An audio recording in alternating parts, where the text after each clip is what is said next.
चल रहा है प्रेजेंट में, जो फिलहाल एक ही मुद्दा है कि लुटेरी दुल्हन, जो उसका मौजू दिया गया है, जिसको टॉपिक दिया है लुटेरी दुल्हन। ये लुटेरी दुल्हन जो है, ये मेरा जो इनके साथ में जो कांटेक्ट हुआ था वो 2018 में हुआ, और 2019 में ये जो जो बहुत यहाँ के एक सिंडिकेट टाइप में एक ग्रुप है इनका, जो क्रिमिनल्स का एक ग्रुप है और उसके साथ में मिलकर काम करते हैं।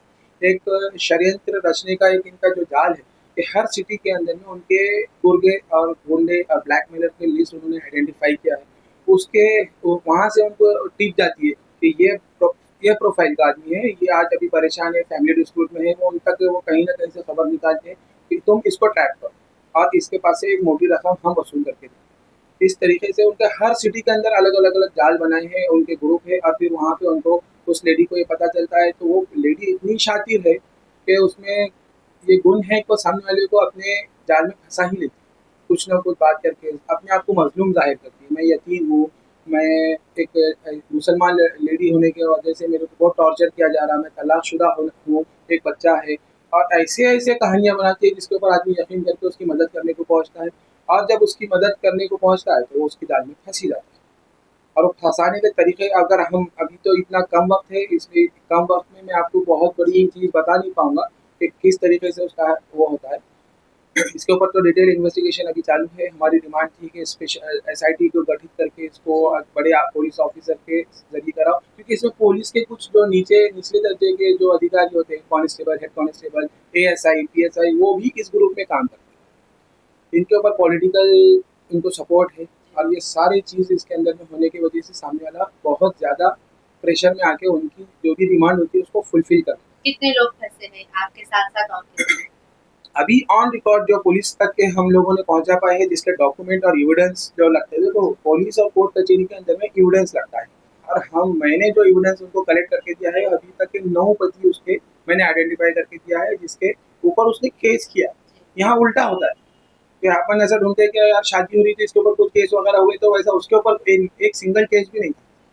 वो केस करती है, और उसका करने का तरीका ये कि शादी करने के बाद वो उसके ऊपर सबसे पहले तो Facebook messenger, WhatsApp, social media जो है, इनका पूरा पूरा भरपूर इस्तेमाल होता है कि इनकी फ्रेंड रिक्वेस्ट कौन है, इनकी फ्रेंड लिस्ट में कौन है, उन तक पहुंचा जाता है, उनसे मालूम किया जाता कि ये क्या है, इनका क्या, किस तरीके से ये आगे फ्यूचर की ज़िंदगी गुजारना चाहते हैं, पैसा कितना है, माल मत्ता कितना है, दुकानें कितनी है, पूरा एसेट वगैरह। उनको जब लगता है कि यार ये करोड़पति है तो अपने को 2-5 लाख 50 लाख तो दे ही देगी।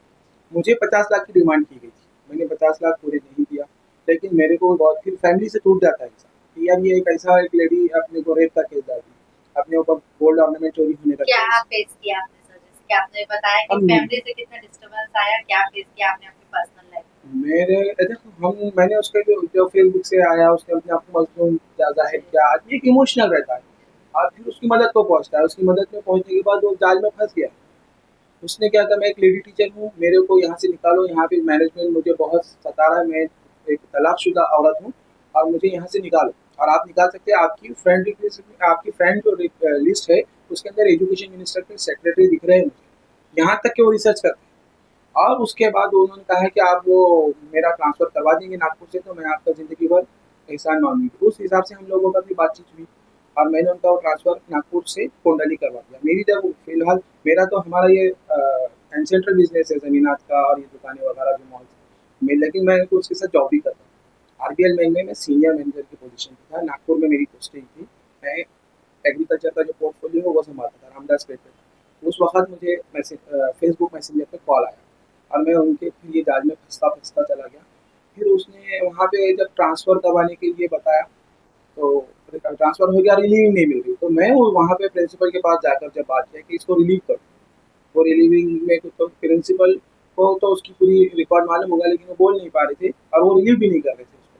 तो थोड़ा सा गुस्सा और आर्गूमेंट हो गए उनके साथ में, और मैं निकल के चले गए वहाँ से। उसके बाद जब ये सारी चीज़ें हुई, 1-2 घंटे के बाद जब मैं बैंक में मेरे कैबिन में बैठा था, मुझे पुलिस स्टेशन से फ़ोन आता है कि आपके खिलाफ कंप्लेन आई है, एक स्कूल के प्रिंसिपल को आपने मारहान किया है। मैंने बोला ऐसा तो कुछ हुआ नहीं, सीसीटीवी फुटेज में आप उनके साथ गाली गुफ्तार करते दिख रहे हो, वो भी गलत था। मैं जब पुलिस स्टेशन पहुंचा, मैं तो गलत था नहीं, मैं जब गया तो वहाँ पे समीरा फातिमा और वो स्कूल के प्रिंसिपल और वहाँ के 2-3 लोग बैठे थे।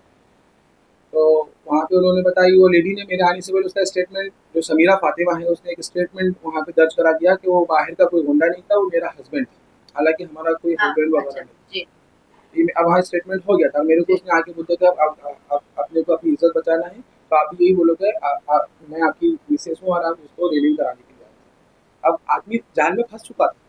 मैंने भी बोला कि चलो ये बोलने से अगर उसका हो जाता है काम, तो मैंने बोल दिया ठीक है मैं इसका हस्बैंड है और मैं कोई गुंडा नहीं हूँ, तो वहाँ का वो केस खत्म हो गया। लेकिन वो डॉक्यूमेंट लेकर उसने मुझे एक मॉरल प्रेशर डाला कि आपने, क्योंकि वो उसको पता था कि मैं इतनी आसानी से उसके निकाह में आने नहीं वाला। बाकी के तो लोग निकाह करके उसके साथ में लेने को आए। फिर उसने निकाहनामा, पुलिस वाले डिमांड कर रहे कि एक निकाहनामा दो कि आपने निकाह करा है, तो निकाहनामा, तो उसने बोगस निकाहनामा बनाया और वहाँ सबमिट कर दिया। और अब ये प्रूव हो गया कि अब मैं अगर बोलता, फिर उसने ये बोला कि अगर अब आप मुझे 50 लाख नहीं देंगे तो मैं बोल दूँगी कि ये बोगस निकाहनामा आपने दिया, मैं आपके ऊपर रेप का, हालाँकि हमारा कोई ऐसा फिज़िकल रिलेशन वगैरह कुछ भी नहीं हुआ। फिर वो सारे वहाँ के फिर वो जो मौलाना है वो सब बैठ के परिषद डाले कि आप क्या करो, इतना आगे मसले को मत बढ़ाओ, अपन आपको वैसे भी शादी करना है, ये सेकंड शादी, आपकी सेकंड मिसेज सेकंड वाइफ बन के रहने के लिए तैयार है, आपके पास तो अल्लाह का दिया, ऊपर वाले का दिया बहुत कुछ है, आप एक नहीं चार को संभाल सकते हैं, और ये तो अर्निंग पर्सन है, आपको इतना बर्डन भी नहीं आएगा। मैंने उस हिसाब से उसको, मेरे पास फिर निकाह पढ़ाया गया, वो बोगस को नहीं, हमने फिर निकाह फ़ोन के ऊपर, निकाह फ़ोन के ऊपर टेलीफोनिक निकाह हुआ, और उसके बाद हम साथ में रहने के लिए उसको एक मैंने घर लेके दिया। वो घर दे, सिर्फ 12 दिन के अंदर ही मुझे उसके फ़ोन के ऊपर एक मैसेज आया, एक और कितनी शादियाँ करूँ? तो मुझे उस पे डाउट आया, फिर मैंने इन्वेस्टिगेशन शुरू किया, तो फिर उसका पूरा खेल मालूम हुआ। और फिर 50 लाख की डिमांड आई, तो मैं पुलिस स्टेशन पहुँचा, वहाँ पे पता करा। वहाँ पे भी जब मैं गया तो वहाँ पे यही था कि ये फर्स्ट तलाकशुदा है, मैं सेकंड हस्बैंड हूँ। फिर पुलिस वालों के जो सभी लोग होते हैं, क्राइम वाले जो डीडी जिसको बोलते हैं, उन्होंने हम मेरे को रुका दिया, बोले कि आप 2 दिन के बाद आओ, हम हमारे नेटवर्क से मालूम करते हैं ये लेडी क्या है। उसके बाद हम जब वो लेडी को मालूम करे तो पता चला कि मैं 5वां हस्बैंड हूँ, और उसने ऐसे 22 लोगों के ऊपर केस कर चुकी थी, rape, gold ornament, pregnancy, illegal abortion, ऐसे केसेस करके वो लोगों से पैसे निकाल और फिर सेटलमेंट कर लेती थी, यानी कोर्ट में नहीं, आउट ऑफ द कोर्ट बाहर उन्होंने पैसे लेके उससे मामला खत्म कर दिया। आपके इस कदम से फैमिली पर फैमिली क्या तो फेस किया और ये जब मैंने जब उसमें एफआईआर करवाया, तो ये तो फिर जैसा आज चल रहा है, तो वैसा पूरा किस्सा पूरे औरंगाबाद का, पूरे महाराष्ट्र के न्यूज़ में चल गया कि एक बैंक मैनेजर को एक लुटेरी दुल्हन ने ऐसा किया, ब्लैकमेल किया, 50 लाख डिमांड किया। तो उस डिमांड की वजह से हमारे वालिद साहब हयात थे। उस वक़्त कोरोना में हमारे वालिद साहब का इंतकाल, तो हमारे वालिद साहब ने बोल दिया कि ये जो भी किस्सा करे, आपने शादी करना था, बहुत अच्छी बात है, करना था, लेकिन इन्वेस्टिगेशन में एक अच्छी औरत को लाना था, ये तुमने क्या कर दिया? और जब तक कि ये आपके ऊपर से कलंक है, ये हटता नहीं, औरंगाबाद में आपने एंट्री नहीं की।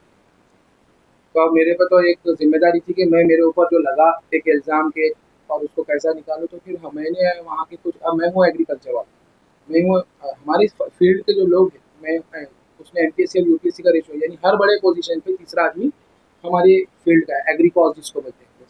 तो वो एग्री कॉज की वजह से बड़े पुलिस ऑफिसर हो या कलेक्टर, डिप्टी कलेक्टर, तहसीलदार, वो सब हमारी बैच के, तो उन लोगों ने मुझे बहुत सपोर्ट किया कि हम तुम्हारे को इस मसले से निकालेंगे। लेकिन फिर भी उस वक्त तक कि मेरे 10 से 12 लाख रुपए मैं ये गुंडे, मौलाना, ये जो लोग आ रहे थे उनको दे चुका था। फिर उसमें मैंने डिटेल में जब हम पता चला कि मेरी इतनी जो ज़्यादा इन्फॉर्मेशन इस लेडी के पास गई कहाँ से, तब पता चला कि यहाँ के कुछ जो गुंडे हैं, मैं आपको नाम और फोटोग्राफ बताता हूँ उसके साथ के, कि वो गुंडे लोगों ने मेरी पूरी स्टडी करके यहाँ से दिया। हमारा ज़मीनात का कारोबार है, और उसमें कोर्ट कचहरी सब कुछ पता चलता है। तो यहाँ के कुछ जो उसमें वाजिद पाशा बोल के यहाँ का खबरी है, उसने उसके साथ में कॉन्टैक्ट में था। हमने उसकी कॉल डिटेल जब निकाले, तो पता चला कि वो यहाँ लेडी उसके होटल में आके खाना-पीना, रहना, उसकी सुविधाएँ वो पूरी वाजिद पाशा ही करवाता। उसके साथ के कुछ फ़ोटोग्राफ्स मेरे को जब मिले, तब पता चला, ये देखिए, ये वाजिद पाशा है, और ये वो लेडी है जो आज अरेस्ट है और जिसका आज चर्चा चल रहा है पूरा। और ये वाजिद पाशा जो आदमी है, ये खुद ब्लैकमेलर है और यही टाइप का काम करवाता है।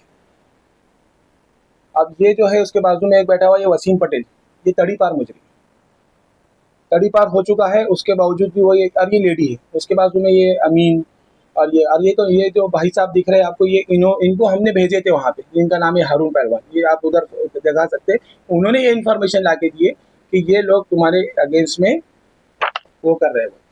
ये है हारून, ये इन्होंने मेरे को पूरा किस्सा बताया कि तुम्हारे खिलाफ एक नहीं, औरंगाबाद के कम से कम 50 गुंडे हैं जो तुम्हारे को ब्लैकमेल करने के लिए उसको ये पूरा इन्फॉर्मेशन दे रहे हैं। तब फिर मैंने और इन्वेस्टिगेशन किया, तो मेरे होने के बाद वो पीरियड में उसने और 2 शादियाँ की। अच्छा। और वहां से मुझे फिर कॉल आ रहा है कि वो सुसाइड करने को ले जा रहा है, उसके जो एक्स वो लोगों ने जिससे शादी की तो वो भी सेकंड मैरिज बोल के ही किया था। जी। तो वहाँ पे एक बिजनेसमैन है जीएम ट्रैवल्स बोल के गुलाम मोहम्मद खान, जी। वो करोड़पति है। और मैं वहाँ का एक करोड़ भी नहीं, अरबपति आदमी है, इतने जमीनात का मालक है। उसको उन्होंने ट्रेस करे और उसके ऊपर मेरे से उसका तलाक नहीं हुआ। मैंने जब मेरे से पहले जो शादी हुई थी वो मिर्जा अशरफ बेग के परवनी का हेडमास्टर था, उससे भी उसका तलाक नहीं हुआ। मैंने जब वहाँ के इमारत शरिया से उसका कोर्ट भी निकाला तो उसका भी निकाह टेलीफोन के ऊपर कर दिया था, सेम वही स्टोरी में। और उसको परेशान किया कि मैंने तुम्हारे साथ होने की वजह से मेरे को मैं प्रेग्नेंट हुआ, तुम अगर प्रेगनेंसी का कॉस्ट अगर देते हो तो मैं एबॉर्शन कराती हूँ, एबॉर्शन करवा लिया। और उसको फिर ब्लेम किया कि तुमने मेरे पेट के बच्चे का मार दिया, अब मैं तुमको मर्डर का केस करूँ। वो प्रेशर में आके वो आज भी उसको लमसम भरता है, मेरे पास उसका भी रिकॉर्ड है कि वो आज भी परवनी से उसके अकाउंट में पैसे भरता है, और उसका पूरा डिटेल मेरे पास अवेलेबल है विद एविडेंस। कि अब ये वाजिद पाशा का जब मैंने निकाला तो ये वो वाजिद पाशा की ऑनलाइन ये जो कंप्लेंट्स है, ये पूरे इनोसेंट पीपल है, कम से कम 100 ये पूरे ऑनलाइन निकाला हुआ है। ये 103 193 लोगों के ऊपर उसने ब्लैकमेल करके एक्सटॉर्शन करा है। और इसकी भी मैंने कंप्लेन किया है। और होम मिनिस्ट्री में अपने पास होम मिनिस्ट्री डिपार्टमेंट में यहाँ पे पहले अपने पास IAS हेल्प बोल के कलेक्टर थे, वो उसका इन्वेस्टिगेशन कर रहे कि क्या चल रहा है। अभी मैंने जब किया था तो यहाँ पे लिखा है कि मुख्यमंत्री के पास, अच्छा वो मुख्यमंत्री के फोटोज और उनका क्या है, यहाँ के जो लोगों को प्रेशर करते हैं और जो काम करवाते हैं, हर एक पुलिस स्टेशन में, अब वो रहता है बेगमपुर में, लेकिन जिंसी सिटी चौक और जहाँ जहाँ पुलिस स्टेशन है, हर पुलिस स्टेशन से उसकी लाइसेंस नहीं है। सिस्टम में गड़बड़ी बता रहे हैं सर सिस्टम में, हाँ, आप ये बताना चाह रहे मैं बता नहीं रहा हूँ, आपको एविडेंस दूंगा, उसका दे रहा है। मैं पुलिस पे ब्लेम नहीं कर रहा हूँ, लेकिन ये पुलिस वालों को भी नहीं पता होगा कि ये फोटो का उसका कैसा इस्तेमाल होगा। एक नहीं, हर एक पुलिस स्टेशन, ये तो ACP साहब है, उस टाइम पे रहे होंगे। ये भी ये बेगमपुरे के PI साहब है। अब ये भी ACP है। अब ये कौन है पता नहीं, अब यहाँ पे लिखा होगा शायद, ये भी पुलिस के, हाँ, बेगमपुरा मिस आड़े, जय श्री आड़े मैडम, पुलिस इंस्पेक्टर। ये इनके फोटोग्राफ यूज करता है। ये केंद्र साहब थे पहले अपने पास DNC पुलिस स्टेशन, ये बेगमपुरा पुलिस स्टेशन। यानी एक आदमी को इतनी पुलिस वालों की जरूरत क्या है? एक इस पे भी एक लॉजिक लगाना चाहिए कि वो अभी पुलिस कमिश्नर साहब, इनको भी जब पता चला था, गुप्ता साहब जब आते, मैंने उनको बताया साहब आपकी फोटोग्राफ्स का गलत इस्तेमाल हो रहा है। ये अभी आस्तिक कुमार पांडे साहब कलेक्टर, अब ये कौन सी है पुलिस वाली, ये भी पुलिस वाला। यानी 100 से आपको पुलिस वाले मिलेंगे। और ये फोटोग्राफ जिसके साथ लिया जाता है तो इनको भी पता नहीं होता कि फोटो लोअर जो ऑफिशियल से उनको दिखा के किस तरीके से मैं ब्लैकमेल करूँ। हर एक ये फोटो बहादुर जिसको बोलिए, आपको मैं हजारों में फोटो दूंगा इसके। एक आदमी जो जिसका कोई बिजनेस नहीं है, वो पुलिस वालों के साथ क्या कर रहा है? वो पुलिस वालों को मैं ब्लेम नहीं कर रहा हूँ, पुलिस वालों को भी पता नहीं होता कि उनकी फोटो छोटे अधिकारियों को बता के देखो साहब से मेरा दोस्ताना है, तुम ये काम नहीं अगर करे तो मैं तुम्हारा कुछ कर दूं। आपके केस में क्या रिजल्ट आया 2018 से लेके तो 2025 हाँ, तो अब आपका अंत कहाँ हुआ सर, क्या रिजल्ट अंत ये हुआ, वो हर बार कहीं ना कहीं से करके फरार हो जाती थी हाईकोर्ट से। एक हमारे हिंदुस्तान के कानून की एक सबसे बड़ी ये कि लेडीज को बहुत ज्यादा रिलैक्सेशन दिया हुआ है कि जो लेडीज बोली वो है। यानी उसने अगर पुलिस स्टेशन में जाकर कह दिया कि मेरे ऊपर रेप हुआ तो रेप का रजिस्ट्रेशन हो जाता है, ये नहीं इन्वेस्टिगेशन किया कि सही हुआ या गलत हुआ। लेकिन इसमें एक सोचने की बात है, वो लेडी जहाँ पे रहने के लिए रेसिडेंट ऑफ कामठी है, जहाँ पे बावनपुरा साहब का जो कॉन्स्टिट्यूंसी है, वहाँ पे वो जाकर एक ही पुलिस स्टेशन में 22-23 लोगों के ऊपर हर साल 2-4 महीने, 1 महीना, 3 महीने में एक ही इल्जाम लगा कि मेरा रेप हुआ, मेरा एबॉर्शन हुआ, मेरे गोल्ड ऑर्नामेंट चोरी हो गए। और वहाँ पे वो FIR लॉज हो जाती है। ये क्या लॉजिक है? यानी पुलिस वालों को भी पता होना चाहिए कि ये एक लेडी 22-24 लोगों के ऊपर एक केस कर रही है कि मेरा रेप कर दिया, मेरा फोर्सिबल इंटरकोर्स हो गया, मेरा गोल्ड ऑर्नामेंट चला गया। वहाँ के कुछ पुलिस वाले उसकी मदद करते हैं और वो सेम डे होता है और उसको उठा के लाया जाता है, उसको ऊपर टॉर्चर किया जाता।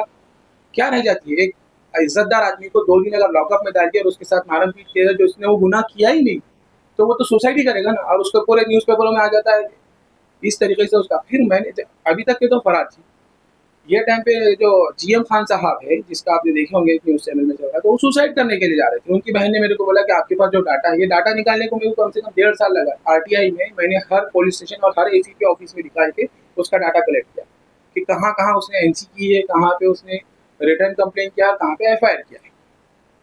तो ये सारा जब डाटा अवेलेबल हुआ तो पुलिस वालों की थोड़ी आंखें खुली और उन्होंने ये FIR किया। तो FIR करने के बाद से हाई कोर्ट ने इसका एंटीसिपेटरी बेल देने को मना किया। सुप्रीम कोर्ट गई, सुप्रीम कोर्ट से उसका बेल रिजेक्ट होकर 1.5 साल हो गया। तो ये 1.5 साल में ये सर्विस भी कर रही है और फरार भी होता है। ऐसा हो सकता है, गवर्नमेंट सर्वेंट है, ये किसका छत्र छाया थी। जब पुलिस कमिश्नर साहब को और ऊपर से मंत्रालय से ऊपर से प्रेशर कि कैसा है कि गवर्नमेंट सर्वेंट है, सुप्रीम कोर्ट ने बेल रिजेक्ट कर दिया है और फिर फरार है और वहाँ सर्विस हो रही है और उसकी सैलरी भी आ रही, 1,00,000 1,50,000 सैलरी मैडम की। जब ये पता चला तो फिर उन्होंने उनको एक प्लान बनाया, एक ट्रैप लगाया। मैं उसमें पूरे प्लान में थे और हमने उसको एक अच्छे ट्रैप में लगा के जब पकड़ा गया तो अब बहुत से लोग आ जा रहे हैं कि हमारे साथ भी ये हुआ, हमारे साथ भी ये हुआ, लेकिन हम आज भी नहीं बता सकते कि उसका टेरर इतना है कि जान मेरे को खुद जान से मारने की धमकी मिली। लेकिन अपने को अल्लाह पे भरोसा है कि मौत और जिंदगी अल्लाह के हाथ में। अभी जिस हिसाब कहाँ से है मैडम अभी? मैडम अभी नागपुर सेंट्रल जेल में अच्छा, वो वहाँ तक पहुँच गए हैं। क्या मैसेज देना चाहेंगे सर? आपके जैसे कई सारे लोग हैं, शायद सेकंड मैरिज के चक्कर में या चाहे एक्स्ट्रा मैरिटल अफेयर के चक्कर में जब ऐसी जगह फंस जाते हैं और इज्जत के खातिर बता नहीं पाते, एक मैसेज उनके लिए। सबसे पहले तो मैं आप लोगों को आपके मीडिया के और आपके चैनल के माध्यम से ये बताना चाहूँगा कि सोशल मीडिया पे जो भी रिक्वेस्ट आती है उसको बहुत छान-बीन के उसके ऊपर आपको अगर करना है शादी तो आप उसकी पूरी इंक्वायरी एक अच्छे से करवाइए। सोशल मीडिया के ऊपर जो आपको रिक्वेस्ट और आपको फ्रेंड रिक्वेस्ट आ रही है उसको बिल्कुल एक्सेप्ट मत करिए अल्लाह के वास्ते, वरना ज़िंदगी बर्बाद हो रही है। ज़िंदगी क्या, लोग सुसाइड करने के लिए जा रहे हैं। सोशल मीडिया, फेसबुक, इसके ऊपर अननोन लोगों के साथ रिक्वेस्ट आई, अल्लाह के लिए उसको रिक्वेस्ट को एक्सेप्ट मत करिए वरना ज़िंदगी बर्बाद हो जाएगी।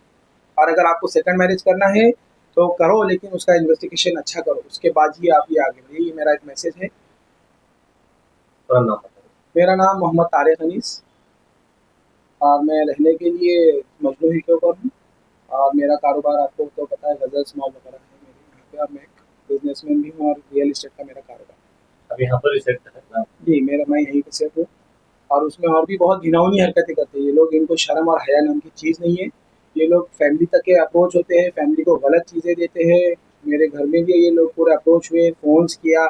मेरी मिसेज़ जो मेरी फर्स्ट वाइफ भोपाल की है उसको भी गलत तरीके से उसको उकसाया कि तुमको 5 करोड़ हम दिला देंगे, तुम छोड़ दो। इस तरीक़े का भी माइंड सेट करते हैं ये लोग। डॉक्टर्स को, पुलिस को। आप सोचो मेरे घर में मेरी मिसेज़ मेरे साथ रह रही है, लेकिन सिटी चौक पुलिस की 300-400 लोगों की टीम मेरे घर पे पहुँच जाती है। किसके बोलने पे? और आज तक क्यों उनको कोई चीज़ मिला नहीं कि मैंने मेरी वाइफ को किडनैप करके रखा। वाइफ को कोई किडनैप कर सकेगा? ऐसे बहुत से कि कहाँ से क्यों होता है, किसके बोलने पे होता है, ये एक इन्वेस्टिगेशन का मैटर है और ये प्रॉपर इन्वेस्टिगेशन होके एक इनोसेंट पीपल्स को ब्लैकमेलिंग और एक्सटॉर्शन बंद होना चाहिए। हाँ, वो मीन्स एक्चुअल में वो कोल्हापुर के थे, लेकिन यहाँ पे औरंगाबाद में है, सीमा दुटेरी के पास है। फिलिप्स कंपनी में क्वालिटी कंट्रोल मैनेजर था वो आदमी, अच्छी बड़ी पोजीशन पे था, औरंगाबाद में था उनका पोस्टिंग यहाँ पे। और वो उनको भी वही जाल में फंसा के वो वहाँ गए और आज तो वो इनकी हालत ये है कि वो दारू पी के कहीं पड़ा होता था। उसकी फैमिली एक वेल सेटल बैकग्राउंड का एक आदमी, उसकी सगी बहन मुकेश अंबानी की पर्सनल सेक्रेटरी, और आज वो आदमी अपनी फैमिली से दूर अभी कहीं ना कहीं पड़ा मिलेगा, कोई नाले में या आजू बाजू में। ये हाल किया हमको देख के उसको रोना आता है कि क्या